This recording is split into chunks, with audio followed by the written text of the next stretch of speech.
Let's dive into our channel settings because there's a lot of cool things that we can do there to enable some new features and to just improve our channel. So go up into your icon and choose Creator Studio. This will take you into your back end. This is where you'll be uploading, managing videos, doing all kinds of cool stuff that we'll be going over in future lessons. If you click on channel, this will take you to your channel status and features page. You can see here that my channel image is here. I did a little green overlay, again, going with the money theme. The first thing you should do is verify. So click the verify button to verify that you are a person. You are not a robot. That's basically what this means. So you'll want to select the country that you're in and whether to call or text. You will need a phone number. That's how Google and YouTube verifies that you're a human. So you will have to plug in your phone number. So I'm going to go ahead and do that right now. You can only verify 2 YouTube accounts per phone number. So if you've created 2 accounts in the past year, you'll have to find another person with a phone number to verify your account. Click continue once you've been verified. Once you've been verified, you'll notice that some of these options you're now eligible for. So the next step would be to go through here and try to verify or enable all of these. So the ones that I'm eligible for, I'll just start enabling. So live streaming, I'll enable, which is great because YouTube Live is really important now.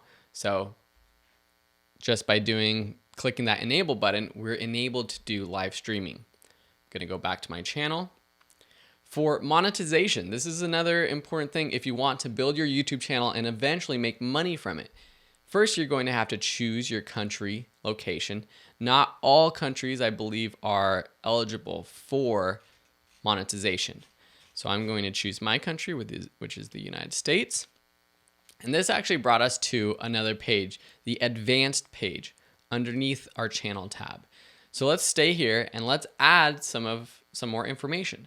Whenever you have the opportunity to add keywords to your description, to your YouTube channel keywords, to the tags of your videos, it's important to figure out what your main keywords are. You shouldn't just make a list of hundreds of keywords. Usually it's better to limit it to the more specific ones that, again, will match people's expectations. So if someone searches for this keyword and they come upon your channel, if you don't have videos about that topic, then they're going to click away, and that's going to hurt your channel ranking. So I'm going to include personal finance. And the way that this works is that every word is its own keyword. If you have a phrase, for example, early retirement, put that in quotes. You don't have to use commas between words. You can just put them there with spaces. Next, you have the option to disallow advertisements from playing alongside your videos or to disable interest-based ads. I would just leave these as the default settings. By changing this, this will decrease the amount of revenue you have, the potential revenue you have making.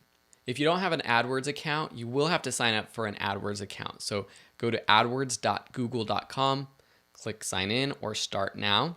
Follow the instructions for starting your AdWords account. Again, I know people have had issues in the past starting an AdWords account. Depending on the country, let us know if you have any issues. Also, you will have to link a bank account, I believe, to start your AdWords account, but you don't actually have to pay anything to start an AdWords account. You don't actually have to start purchasing ads. You'll get your customer ID, you paste that in this box, click next, and then assign a name to this AdWords account. I'll call this Phil's Finances. Leave all of these checked and click finish. Now our AdWords account is associated with this YouTube channel. So if we want to do things like boost videos or create a YouTube ad, we can do that in the future. The next setting on this page is to associate a website. This is a very important step because we'll now be able to do things like add YouTube cards that direct people to our own website. If you don't associate your website, you actually can't link to your own website using things like YouTube cards. And so this is important. Click the Learn More button, and then under step 2, there are settings for associating your site to your YouTube channel. For example, if I want to verify philebner.com, what I'll have to do is put in that URL, then click the Verify button, to associate this site to verify that I actually own this website. There are different methods for verifying your website. You'll have to follow these steps. There's alternate methods if this recommended method doesn't work for you. I know this can be a little bit confusing. It's different for different website platforms, so I'm not going to spend a lot of time going through these different steps because it's going to be different for each person watching this class. If you're confused, click this Learn More button or try using one of the alternate methods. And then there's a couple other settings that you might want to check out. Channel recommendations. If you want to allow your channel to appear in other channels' recommendations, leave that on.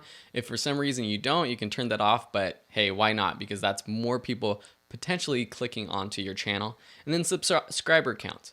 You can display it or not display it. When you're starting out, you might not want to display this because if your channel doesn't have a lot of subscribers, it might make people a little hesitant to subscribe to your channel. So when starting out, I might just turn that off. And then lastly, we have a Google Analytics property tracking ID. This allows you to see analytics for your YouTube channel with Google Analytics. We don't necessarily need this because YouTube itself provides a lot of analytics, and that's what we're going to be covering in this part of the course. So those are some of the main channel status features and advanced settings. In the next video, we'll go over some of these other options such as the defaults, featured content, and branding.